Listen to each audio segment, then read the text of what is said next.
মা সীতার বনবাস হইতে সতী পুত্র লঙ্কুশ প্রভু শ্রী রামচন্দ্র বিমাতার অভিশাপে পিতৃশ্রেষ্ঠ পালনার্থে 14 বৎসরের জন্য বনবাসী গমন করেছিলেন। সঙ্গে ছিলেন সহধর্মিণী সীতা এবং অনুজ লক্ষ্মণ।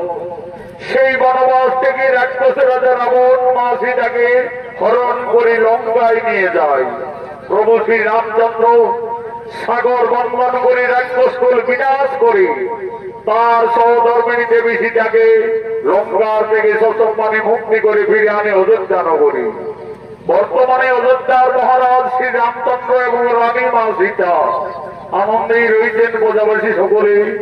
আজ মা সীতার সঙ্গে তার 3 সহোদরী বোন ভরত, লক্ষ্মণ এবং শত্রুঘ্নের স্ত্রী তারা সকলেই অযোধ্যা রাজপ্রাসাদের দিকে আগমন করছে।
রাক্ষস রাবণ দেখতে কতই ভয়ঙ্কর ছিলেন। আজই অযোধ্যা রাজপ্রাসাদের মধ্যে তার 10টি ভয়ঙ্কর রাক্ষসের মাথা, 20টি হাত, শরীর রঙ্গ প্রত্যঙ্গ একের পরে কম্পন করতে লাগলেন। সেই সময় মা সীতা 5 মাসের গর্ভবতী ছিলেন। মা সীতার নয়নে নিদ্রার আকর্ষণ থেকে উঠল।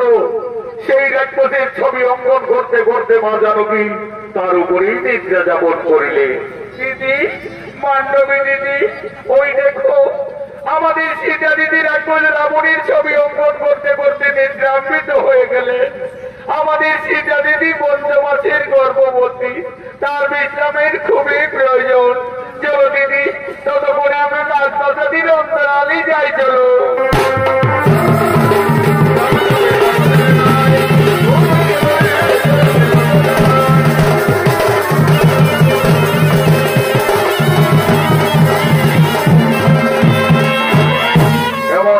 প্রভু শ্রী রামচন্দ্র গমন লক্ষণ এই রাজপ্রসাদের দিকে আগমন করছে। রাজার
রামচন্দ্রের অভিনব গণিতে স্বর্গীয় আদালত মাহাতো প্রতাপ সিদ্ধ ওস্তাদ যুধিষ্ঠির মাহাতো লক্ষণের ভূমিকায় মানিক কৈবর্ত।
মধ্যে দেখতে পেলেন তার সহধর্মিণী রানী সীতা রাজপ্রাসাদের মধ্যে উদ্ভ্রান্ত অবস্থায় পড়ে রয়েছে।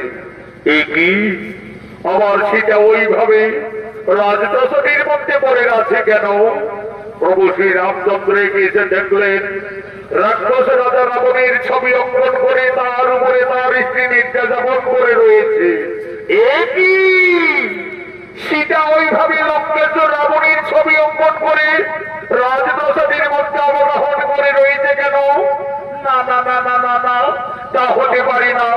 সীতা কেন রাক্ষস রাবণের উপরে বিরাজমান? তাহলে কি আমার সীতা সত্যি এই লঙ্কায় গিয়ে রাক্ষস রাবণের প্রেমে পড়েছিল? হয়তো সীতা রাবণ রাজাকে কোনো ভুলতে পারেনি যে তার ছবি অঙ্কন করে সীতা এখনো তার উপরে বিরাজমান। না না না না না, আমার সীতা অসতী। এই সীতা কলঙ্কিনী, যার জন্য আমরা দুই ভাই দিবারাত্রি বনে বনে কেঁদেছি, যার জন্য আমি ওখানে বালিরাজকে হত্যা করেছি, যার জন্য লক্ষ লক্ষ মানুষ সেনাযজ্ঞ করে রাক্ষসকুল বিনাশ করে যে সীতাকে লঙ্কা থেকে মুক্তি করে অযোধ্যায় ফিরিয়ে এনেছি, আজ সেই সীতা রাবণের ছবি অঙ্কন করে রাজপ্রাসাদের মধ্যে নিদ্রা যাপন করছে। না না না না না না, আমার সীতা কলঙ্কিনী। এই সীতা বিচারিণী কোথায় ওরে প্রাণের ভাই লক্ষ্মণ?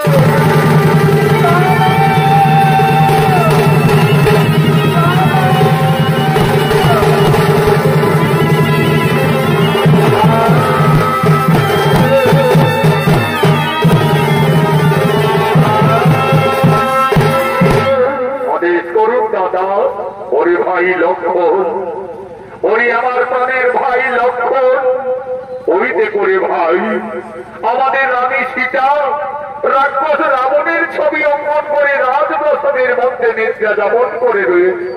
ওরে ভাই লক্ষ্মণ, এই কলঙ্কিনী হয়তো লঙ্কায় গিয়ে রাক্ষস রাবণের প্রেমে পড়েছিল। হয়তো সীতা রাবণ রাজাকে কোনো ভুলতে পারেনি যে তার ছবি অঙ্কন করে সীতা এখনো তার উপরে বিরাজমান। ওরে ভাই লক্ষ্মণ, এই কলঙ্কিনী যদি আমাদের অযোধ্যা নগরে থাকে তাহলে আমাদের রঘুকুলের বদনাম হয়ে যাবে রে ভাই, আমাদের সূর্য বংশের বদনাম হয়ে যাবে। ওরে প্রাণের ভাই লক্ষ্মণ, এই কলঙ্কিনী সীতার আর আমি মুখ দর্শন করতে চাই না। সূর্য বংশে জন্মমোহর পিতামর দশরথ বিখ্যাত জগতে তার মুদ্রাবী রঘুনন্দন, যাও কলঙ্কিনীকে দিয়েছ নির্বাস।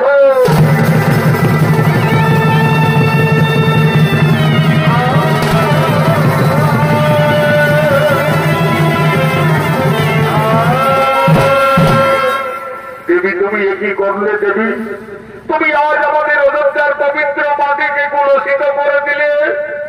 ধীরে ধীরে মা সীতার নিদ্রার আকর্ষণ ভঙ্গ হল। চোখ মেলে চাইতে মা জানকী রাজপ্রাসাদের মধ্যে তার দেবর লক্ষ্মণকে দেখতে পাই। লক্ষ্মণ, একই ভাই তুমি প্রাসাদে? দেবী, তুমি একই করিলে দেবী? তুমি কেন রাক্ষস রাবণের ছবি অঙ্কন করলে রাজপ্রাসাদের মধ্যে? তুমি তার উপরে স্মরণ করে নিদ্রা যাপন করতেছিলে। তুমি কি সত্যি এই লঙ্কায় গিয়ে রাক্ষস রাবণকে ভালোবেসেছিলে? তুমি কি রাবণ রাজাকে কোনো ভুলতে পারোনি? না রে ভাই লক্ষ্মণ, আমি কিছু ভুল করিনি রে ভাই। আমি শুধু আমার ওই মান্ডবী উর্মিলা মন্দির বোঝাবার জন্য এই রাক্ষসের ছবিটি আমি প্রাসাদের মধ্যে অঙ্কন করেছিলাম রে ভাই। তুমি জানো না দেবী, এই অপরাধে তুমি কলঙ্কিনী, এই অপরাধে তুমি বিচারিণী। যে রাক্ষস রাবণ তোমাকে বনবাস থেকে হরণ করে লঙ্কায় নিয়ে যায়, সেই রাবণের ছবি অঙ্কন করে তুমি ভুল করেছ, অপরাধ করেছ। প্রভু শ্রী রামচন্দ্র আর কোনদিন তোমার মুখ দর্শন করবে না। আমায় আদেশ দিয়ে গেলেন এই মুহূর্তেই তোমায় দিতে হবে নির্বাসন।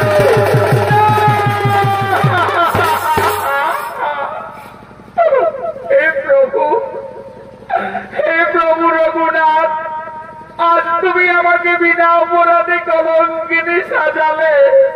হে স্বামী, তুমি তো আমাকে লঙ্কার থেকে ফিরিয়ে এনে আমাকে সকলের উপস্থিতিতে অগ্নি পরীক্ষা করিয়েছিলে প্রভু।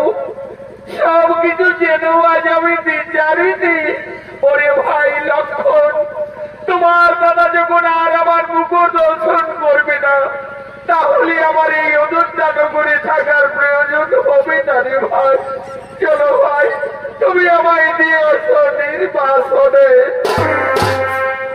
বিনা দোষে বনবাসী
বড়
তুমি ঘোর নির্জন কাননে কানতে কানতে মনের দুঃখে প্রাণ বিসর্জন দিতে যাচ্ছ।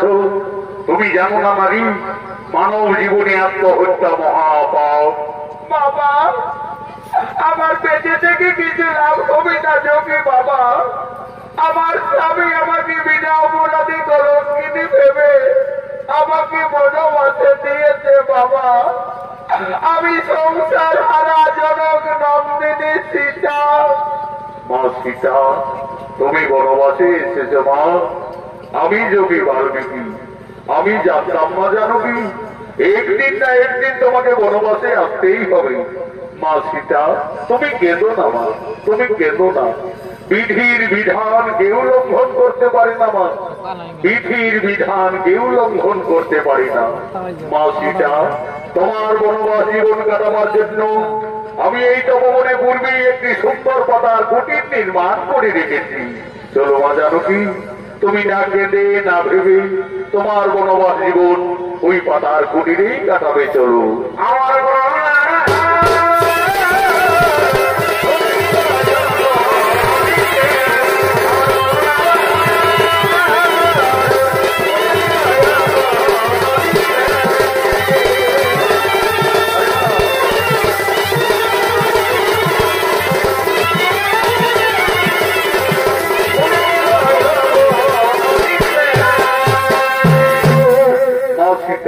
তার বনবাস জীবন যোগী বাল্মীকির তপবনে কাটাতে শুরু করলেন। মা সীতার গর্ভের যখন 10 মাস 10 দিন পূর্ণ হয়ে যায়, সুন্দর একটি পুত্র সন্তানের জন্ম দিলেন। আদর করে যোগী বাল্মীকি সেই ছেলে নাম রাখলেন লব। লব দিনের পর দিন মুনির আশ্রমে বড় হয়। আজ যোগী বাল্মীকি যোগ সাধনার জন্য তপবনের দিকে আগমন করছে।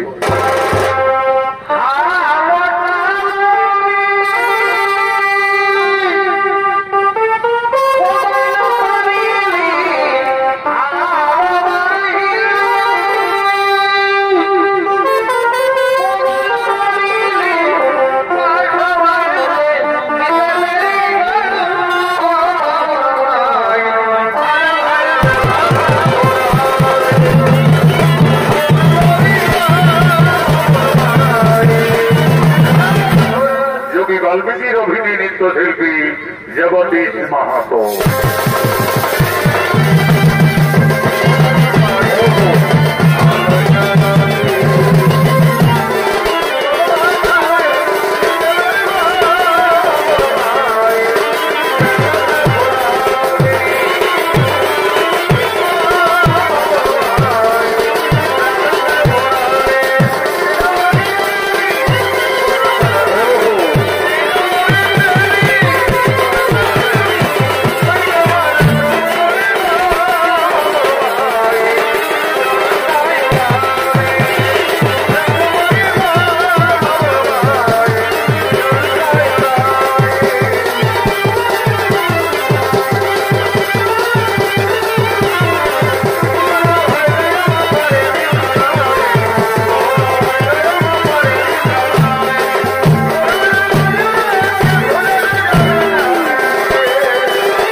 যোগী বাল্মীকি আজ তপবনে যোগী যোগ সাধনায় রত হলে।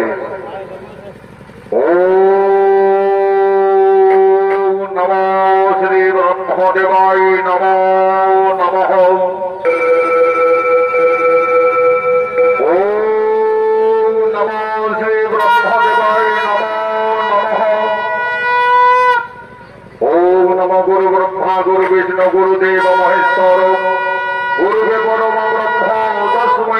গুরুবেই নমঃ নমঃ।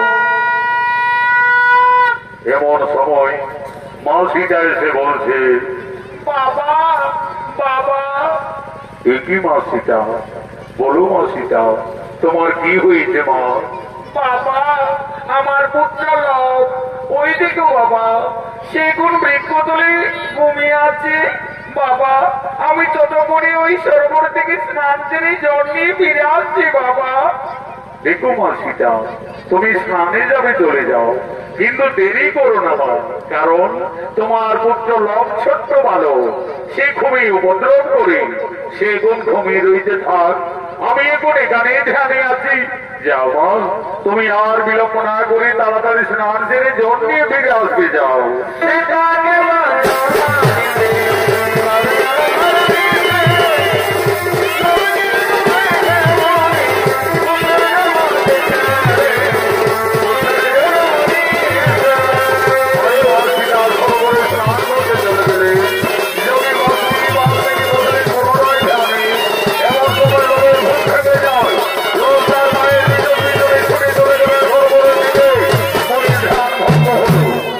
উনি দেখছেন লোক ঘুমিয়ে সেখানে নেই। কি লোক তো বৃক্ষতলায় ঘুমিয়েছিল, তাহলে ছেলেটি হঠাৎ গেল বা কোথায়? ওই লোক তুমি কোথায় গেল, ফিরে এসো। না না না না, এইদিকে তো লোককে কোথাও দেখতে পাওয়া যাচ্ছে না। তাহলে কি বাগানে আমদাম খেতে গেল নাকি রে বাবা? ছোট্ট ভালো কাছ থেকে পড়ে যাবে। ওই লোক তুমি কোথায় গেল, ফিরে এসো। না না না না, এই তো ভবনে লোভের কোথাও কোনো পাত্তা পাওয়া গেল না। তাহলে কি কোনো হিংস্র জন্তু ছেলেটাকে খেয়ে ফেললো নাকি রে বাবা? তাহলে তো সর্বনাশ হয়ে যাবে। সীতা সংসার হারা যেমন দক্ষিণী বনচারিণী, তার একমাত্র সম্পদ তার পুত্র লোক। লোককে বৃক্ষতলায় ঘুমিয়ে রেখে মা সীতা সরোবরে স্নান করতে গেছে। ফিরে এসে তার পুত্রকে না দেখতে পেয়ে নিশ্চয়ই মা জানকী কেঁদে কেঁদে পুত্র সঙ্গে গান ত্যাগ করবে।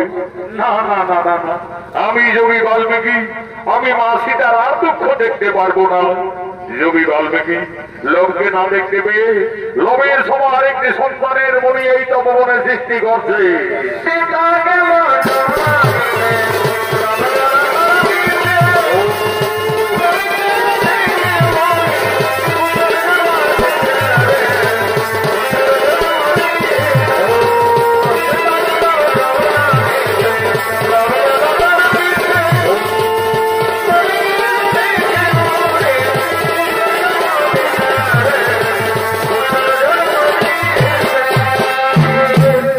সীতা সরোবর থেকে ফিরে এসে দেখছে লোভের মতো আরেকটি সন্তান সেই বৃক্ষ তলায় ঘুমিয়ে রয়েছে।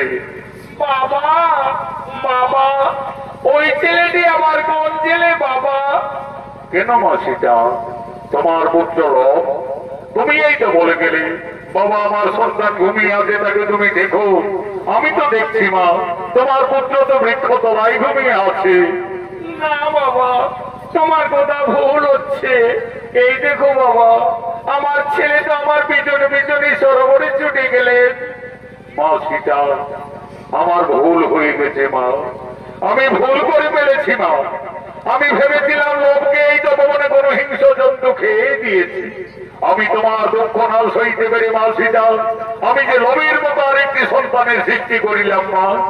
লোভ যেমনি তোমার পুত্র, আমি সৃষ্টি করেছি, তার নাম রেখেছি কুশ। কুশ হবে তোমার ঠিক তেমনি পুত্র। কুশ কুশ কুশ, তুমি উঠে এসো কুশ। ওই দেখো কুশ, তোমার মাথা দাঁড়িয়ে রয়েছে। যাও কুশ, তুমি তোমার মায়ের কোলে চলে যাও। মা সীতার একটি সন্তান ছিল। যোগী বাল্মীকির আশীর্বাদে মা জানকীর তপবনে দুইটি পুত্র হলো। তার দুই সন্তানকে নিয়ে মা সীতা তার বনবাস জীবন আনন্দেই কাটাতে চলেছে।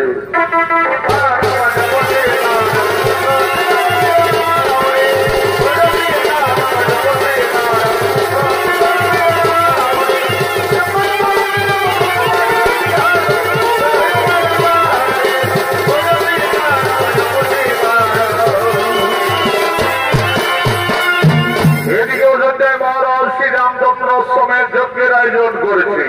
যজ্ঞ সভায় কুলগুরু বৈশিষ্ট্য রাজা রামচন্দ্র, ভরত, লক্ষ্মণ, শত্রুঘ্ন সকলেই আগমন করছে।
পালনার্থে আমি অষ্টমীর যজ্ঞের আয়োজন করেছি। আপনি আর বিলম্ব না করে রীতি নিয়ম অনুযায়ী আপনি যজ্ঞ আরম্ভ করুন। রাজা রামচন্দ্রের আদেশে কুলগুরু বৈশিষ্ট্য সঙ্গে সঙ্গে অষ্টমের যজ্ঞ শুরু করলেন। ওম নমো শ্রী অগ্নিদেবায় নমো নমঃ। যজ্ঞ সবাই অষ্টমীর যজ্ঞের ঘোড়াগমন করছে।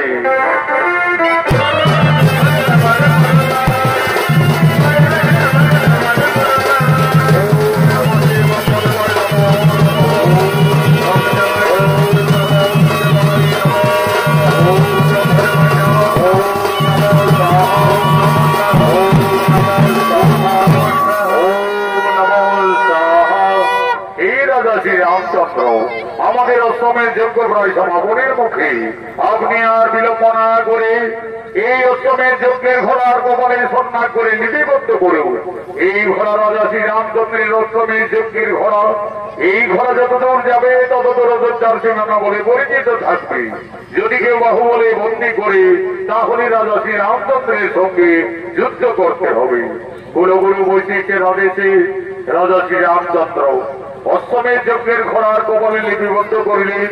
ঘোড়া যজ্ঞস্থল থেকে যাচ্ছে। ঘোড়ার পিছনে পিছনে অযোধ্যার সমস্ত সেনারা যেতে লাগবে।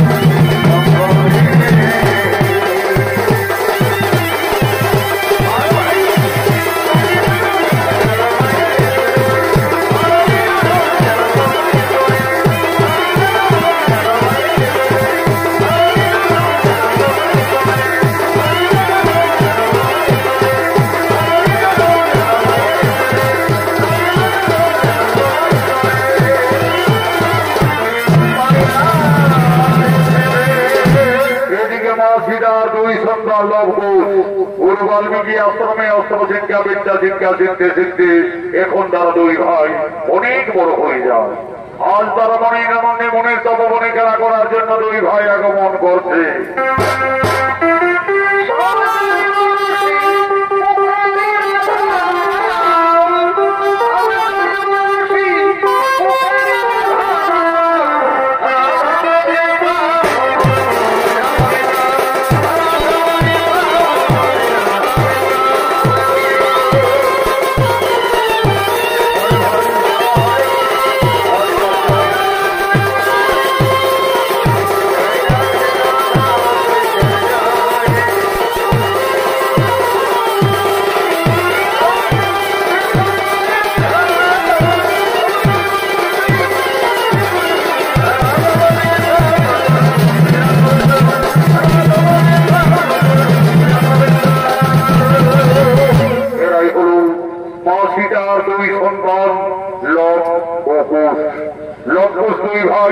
গুরু বাল্মীকি আশ্রমে অস্ত্র শিক্ষা বিদ্যা শিক্ষা শিখতে শিখতে এখন তারা দুই ভাই অনেক বড় হয়ে যায়। আজ তারা মনের আনন্দে মনের তপবনে খেলা করার জন্য দুই ভাই আগমন করেছে। এই লবকুশের অভিনয় আপনাদের মহান মঞ্চে নৃত্য পরিবেশন করবেন বিহার, বেঙ্গল, ঝাড়খণ্ড আন্দোলন সৃষ্টিকারী পুরুলিয়া জেলার জঙ্গলমহল পেটের পক্ষ তরুণ শিল্পী আকাশ চন্দ্র মাহাতো, মঙ্গল চন্দ্র মাহাতো।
করলো। এই মহাবীর রাক্ষস সৃষ্টি করে আক্রমণ করছেন এই তপবনে। ওরে ভাই কোষ, ওই দেখো ভাই, একটি ভয়ঙ্কর রাক্ষসী এই তপবনের দিকে ছুটে আসছে। চলো ভাই, ততক্ষণে আমরা কুটিরে পালিয়ে যাই। না দাদা, আমরা কুটিরে পালাতে যাব কেন? আমাদের তো গুরুদেব যোগী বাল্মীকি অস্ত্র শিক্ষা শিখিয়েছে। চলো না দাদা, সেই অস্ত্র মানে দুই ভাই আমরা বিনাশ করে দেব। তুমি তাই চলো ভাই। এই রাক্ষসী এই তপবনে আর এক ভয় গেলে আজ তোকে আমরা সকলে বিনাশ করবো। কি এত সাহস তোদের যোগী বাবু? আজ আমি তোদের তপবনে খেয়ে ফেলবো।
আমি তোমাদের দুই ভাইকে অস্ত্র শিক্ষা পরীক্ষার্থে আমি এই মনে মনে ছলনা করি এই মহাবীর রাক্ষসী সৃষ্টি করে তোমাদের আক্রমণ করেছিলাম।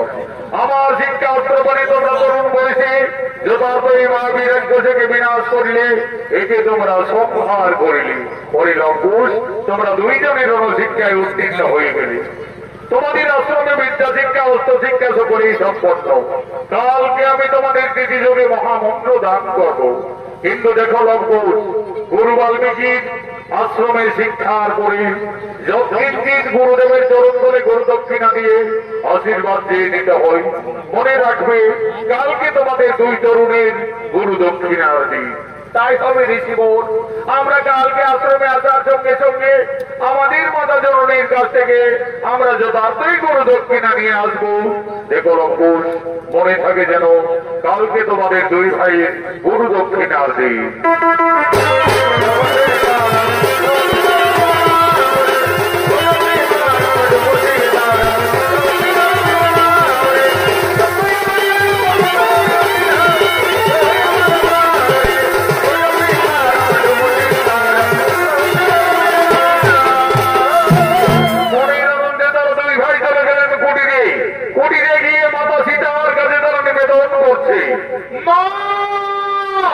মাতা তুমি কোথায়?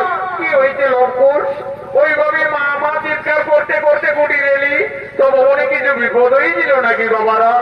না মাতা, আজ আমরা তো ভবনে একটি ভয়ঙ্কর রাক্ষসীকে দুই ভাই বিনাশ করে দিয়েছি মা। আমাদের গুরুদেব বলেছেন আমরা অস্ত্র শিক্ষায় সফল হয়ে গেছি মা। আমাদের বিদ্যা শিক্ষাও আশ্রমে সম্পন্ন। কালকে আমাদের গুরু দক্ষিণা দিতে হবে। দাও মা, আমাদের গুরু দক্ষিণা দাও। তোমরা তো দুই ভাই বড় হয়েছ, তোমরা তো সকলেই বুঝতে পারছো আমরা যে বনবাসী বাবারা, আমাদের কুটিরে কিছু নেই লঙ্কুশ। আমি কি দিয়ে তোমাদের গুরু দক্ষিণার থেকে মুক্তি করবো? মা, তুমি কেঁদো না মা। তোমার দিবারাত্রি কান্না আমরা যার কিছুতেই সইতে পারি না। জানো মা, আমাদের ঋষিবর যোগী বাল্মীকি বলেন চুরি করা অপরাধ, কিন্তু যে না অপরাধ নয়। ওই তো মা, অদূরে নগর দেখা যাচ্ছে। চলো না মা, আমাদের গুরু দক্ষিণার জন্য সকলের কাছে কিছু কিছু সাহায্য যে নেবে মা সীতা। একদিন ছেলে নজর যায় মহারানী, আর সে ভাগ্য ফেরে জনম দক্ষিণী বনবাসিনী। তার দুই সন্তান লঙ্কুশের গুরু দক্ষিণা দেওয়ার মতো মা সীতার কুটিরে কিছুই নেই। আজ মনের দুঃখে মা জানকী এই নগরের দ্বারে দ্বারে সকলের কাছে করজোড়ে নিবেদন করছে, হে ভক্তগণ, আজ আমি খুবই সংকটে পড়েছি। আমার দুই সন্তানের গুরু দক্ষিণা দেওয়ার মতো আমার কাছে কিছুই নেই।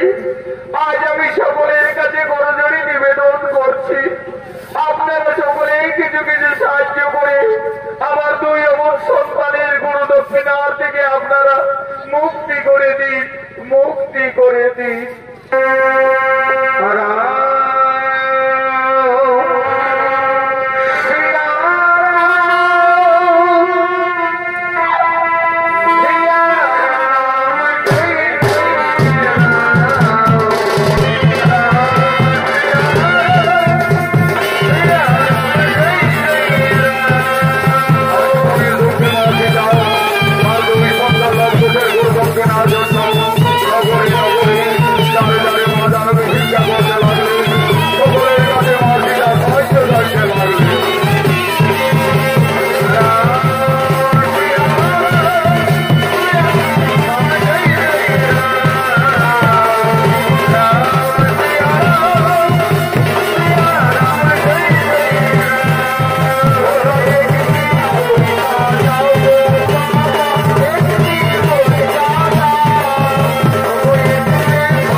সকলের মনে দয়া হলো, সকলের মনে করুণা হলো।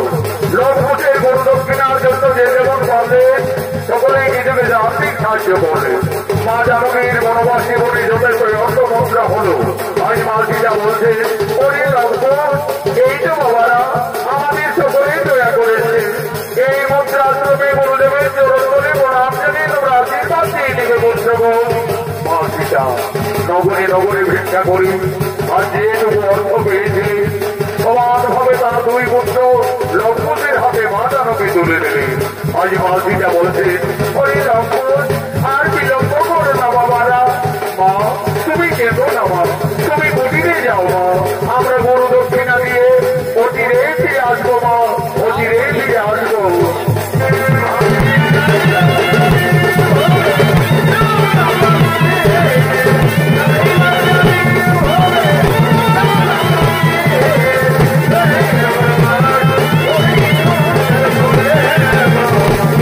Thank you.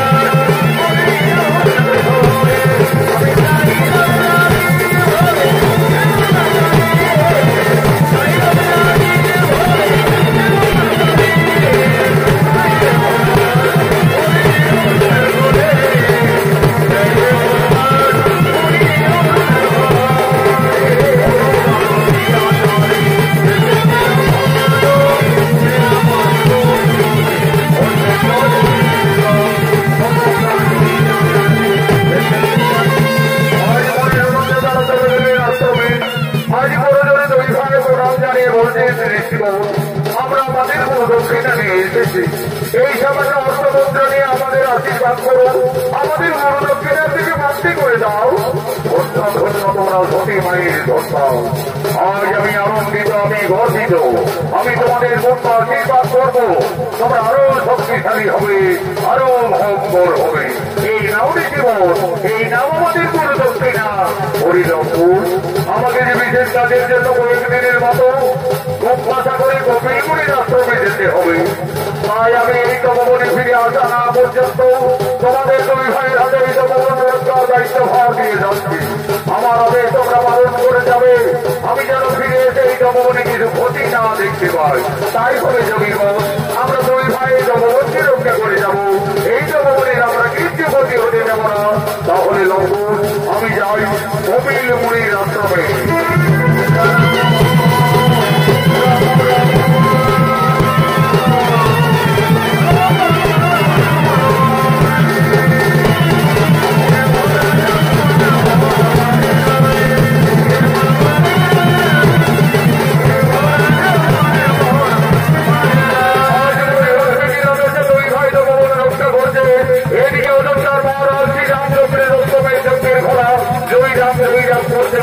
ভবনের দিকে ছুটে আসছি।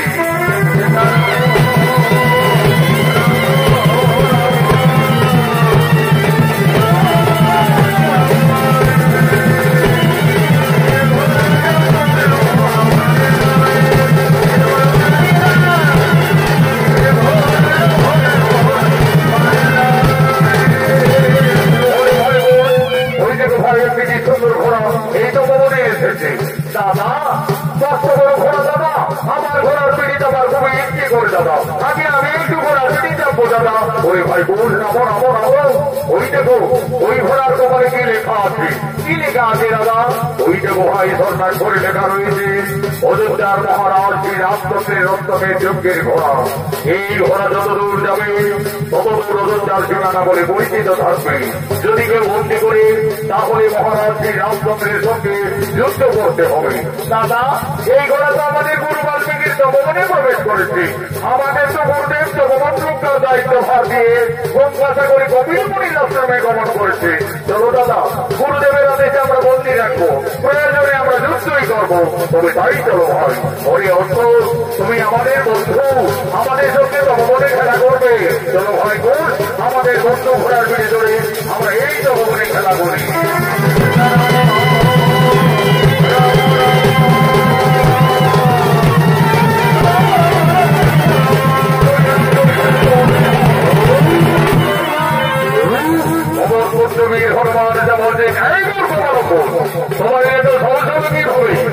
আমার প্রভু শ্রী রামচন্দ্রের রক্তকে বন্দী করিলে তোমাদের আত্মপরিচয় কি? আমাদের পরিচয় আমরা তো সতী মায়ের সন্তান, গুরু বাল্মীকি শিষ্য, দুই ভাই লঙ্ঘন। সতী মায়ের সন্তান অন্তর্যামী পবন পুত্রবীর হনুমান বুঝতে পারলেন এরাই মাতা সীতার সন্তান। আমি এদের সাথে যুদ্ধ করব না। আমি যদি পরাজয় স্বীকার করি তাহলে প্রভু শ্রী রামচন্দ্রের সঙ্গে মা সীতার এই তপবনে অবশ্যই মিলন ঘটবে। বুদ্ধিমতী হনুমান ধারণা করলেন এই বালক এই ঘোড়াকে না ছাড়লে এই গোদার আঘাতে তোমাদের শেষ করে দেব। কি হনুমান ভয় দেখাবে? চলে এসো দেখি কার বলতে কোনো শক্তি রয়েছে।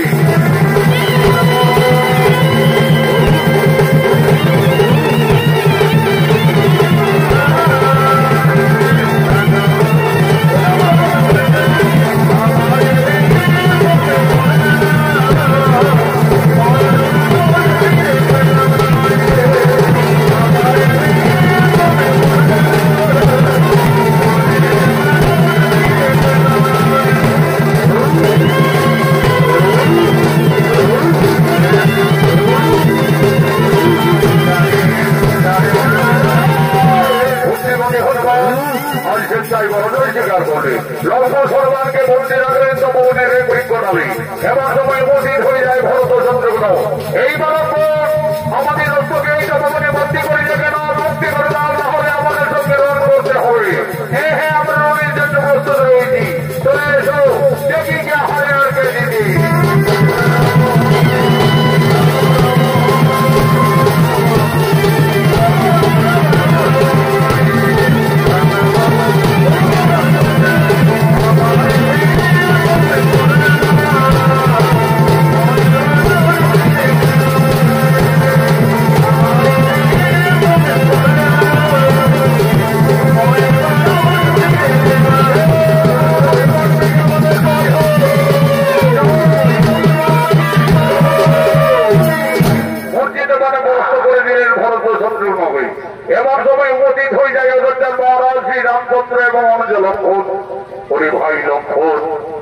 ওই দেখো ভাই, পরাস্ত করেছে আমাদের ভ্রাতা ভরত শত্রুঘ্নকে, পরাস্ত করে বন্দী রেখেছে পবন পুত্র বীর হনুমানকে, বন্দী করেছে অষ্টমের যজ্ঞের ঘোড়াকে। কেমন শক্তিশালী এই জঙ্গলে দুই ঋষি বালক। কে বাবা তোমরা? আমরা সতী মায়ের সন্তান, গুরু বাল্মীকি শিষ্য, দুই ভাই লবকুশ। লবকুশ? দেখো লবকুশ, এই ঘোড়াকে বন্দী করে তোমরা ভুল করেছ, এই ঘোড়াকে তোমরা মুক্তি করে দাও বালকগণ। তাহলে তুমি এই কি অযোধ্যার মহারাজ শ্রী রামচন্দ্র? সেই বালকগণ, তোমাদের অনুমান সত্য। আমি অযোধ্যাপতি ত্রিলোক জয়ী রাজা শ্রী রামচন্দ্র। রাজা, ওই ঘোড়ার কপালে লেখা আছে এই ঘোড়া যতদূর যাবে ততদূর অযোধ্যার সীমানা বলে পরিচিত থাকবে। হে বালকগণ, তোমরা তো ঠিকই বলেছ, এই ঘোড়া আমার অশ্বমেধ যজ্ঞের ঘোড়া। এই ঘোড়া যতদূরই যাক না কেন ততদূর অযোধ্যার সীমানা বলেই পরিচিত থাকবে। রাজা, তাহলে তো বিনা যুদ্ধে এই ঘোড়াকে আমরা ছাড়বো না।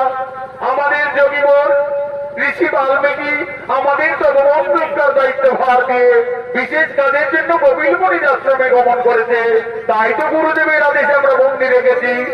তাহলে তোমরা রণের জন্য প্রস্তুত হয়ে যাও বালকগণ। আমার সঙ্গে যে তোমাদের রণ করতে হবে, আর আমি ত্রিলোক বিজয়ী, আমার সঙ্গে কোনোভাবে রণে উত্তীর্ণ হতে পারবে না। আমার রণে তোমাদের মৃত্যু হয়ে যাবে। তোমাদের মৃত্যুর সংবাদ পেয়ে তোমাদের পিতামাতা কতই না দুঃখ পাবে। দেখো বালকগণ, তোমরা অবোধ বালক, আমার পুত্র সম। যদি একবার পিতা সম্বোধন করো, আমি পুত্র ভেবে তোমাদের ক্ষমা করে দেব। এই রাজা, তোমাকে আমরা বাবা বলবো কেন? তুমি আমাদের বাবা বলো। শান্ত হও বালকগণ, আমি যদি তোমাদের বাবা সম্বোধন করি তাহলে বিনা যুদ্ধে অশ্বকে মুক্তি করে দেবে তো? তা না হয় পরে দেখা যাবে, আগে বলে দেখো না। আচ্ছা বালকগণ, আমি না হয় তোমাদের বাবাই বললাম। এই রাজা, তুমি কাকে বাবা বললে? আমাকে বাবা বললে না আমার দাদা লবকে বাবা বললে? কেন বালকগণ, আমি তোমাদের দুই ভাইকেই বাবা বললাম। তাহলে বলো দেখি রাজা, তোমার মায়ের কোটা স্বামী? এই মূর্খধর্মের ঋষি বালক, তোমরা সাবধান হও, অযোধ্যার মহারাজ শ্রী রামচন্দ্রের রণে তোমরা উপস্থিত রয়েছ। হ্যাঁ হ্যাঁ, আমরা রণকে ভয় পাই না রাজা, আমরা সতী মায়ের সন্তান। চলে এসো সম্মুখ সমরে, বিনা যুদ্ধে না ছাড়িব অশ্বমেধ যজ্ঞের ঘোড়া।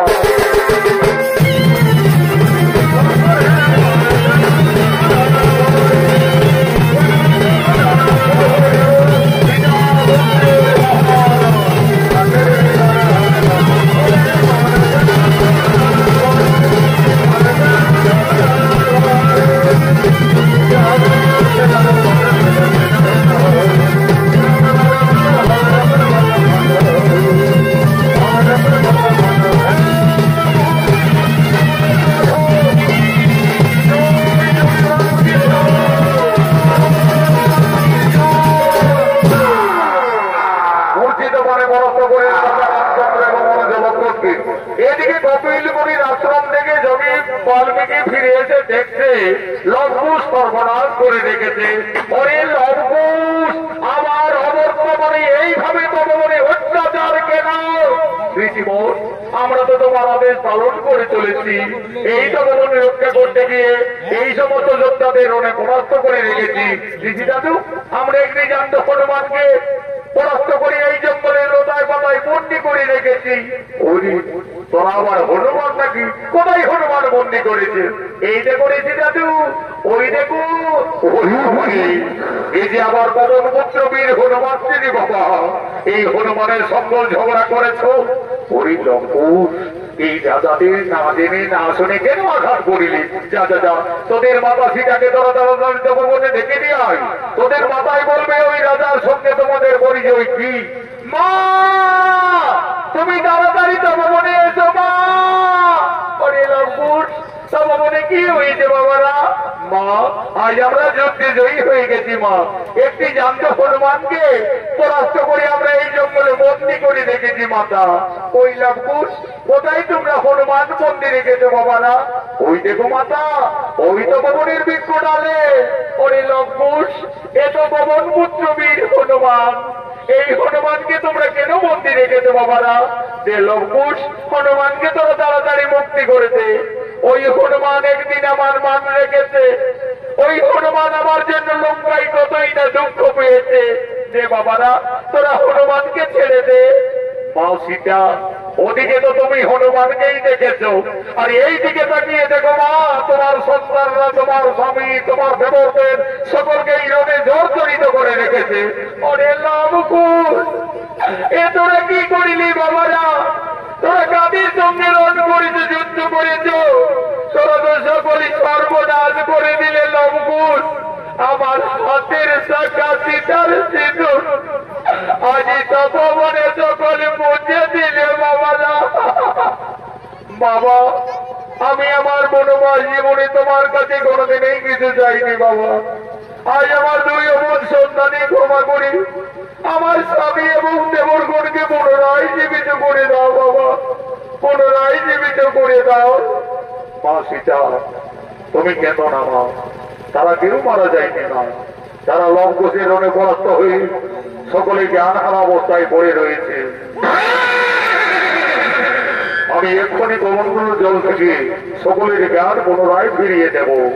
ওম নমঃ সাহা, ও রাজা শ্রী রামচন্দ্র, ওটা বীর ওম নমঃ সাহা, ওটা বীর ভরত কুমার, ওম নমঃ সাহা, ওটো শত্রুঘ্ন। এই রাজা শ্রী রামচন্দ্র, তুমি আমার অবর্তমানে আমার এই তপবনে এসে আমার এই দুই তরুণ শিষ্যর সঙ্গে এইভাবে রণ করতে পারো না, এইভাবে যুদ্ধ মানাই না। মনে পড়ে রাজা, একদিন তুমি তোমার রানীকে কলঙ্কিনী ভেবে পঞ্চমাসের গর্ভবতী অবস্থায় বনবাসে পাঠিয়েছিলে। তোমার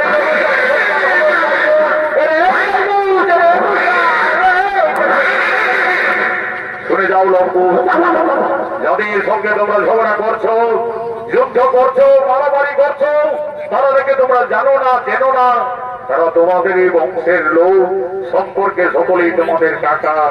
আর যে রাজার সঙ্গে তোমরা রণে জর্জরিত, ওই রাজা শ্রী রামচন্দ্র হলো তোমাদের জন্মদাতা পিতা। ঋষিবর, ওই রাজা আমাদের জন্মদাতা পিতা। এ লঙ্কুশ, তোমরা তো রাজপুত্র, যাও তোমাদের ভুল স্বীকার করে অবিলম্বে করো জোরে দুই ভাই, তোমাদের পিতার কাছে ক্ষমা চেয়ে নেবে যাও। পিতা, পিতা আমাদের ক্ষমা করে দাও পিতা, আমরা ভুল করি রণ করেছি। ওরে লঙ্কুশ, আজ আমার মনে পড়েছে বাবারা, আমি যেদিন রাক্ষসকুল বিনাশ করে আমার সীতাকে অযোধ্যায় এনেছিলাম, সেই দিন রাবণের মাতা নিকোষা কেঁদে কেঁদে আমায় অভিশাপ দিয়েছিলেন।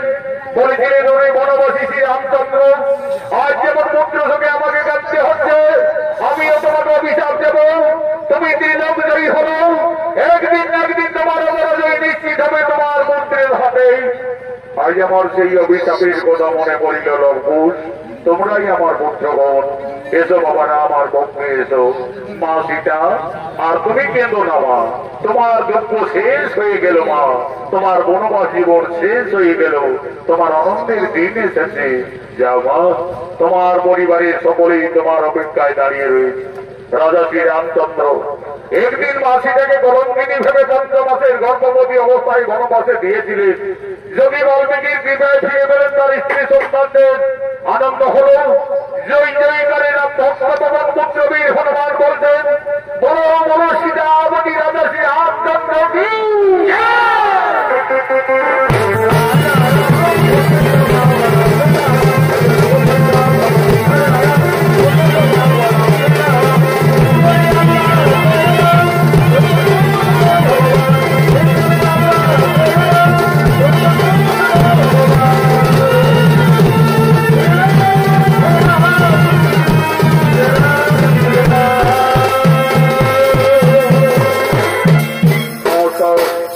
নমস্কার মাননীয় দর্শক মন্ডলী ও ভাই বোনেরা, ভারতীয় জনকল্যাণ জনিত সমিতি অর্থাৎ সনাত মহাদর্শ সম্প্রদায়ের দ্বিতীয় নিবেদন, মা সীতার বনবাস হইতে পিতা পুত্রের মহারথ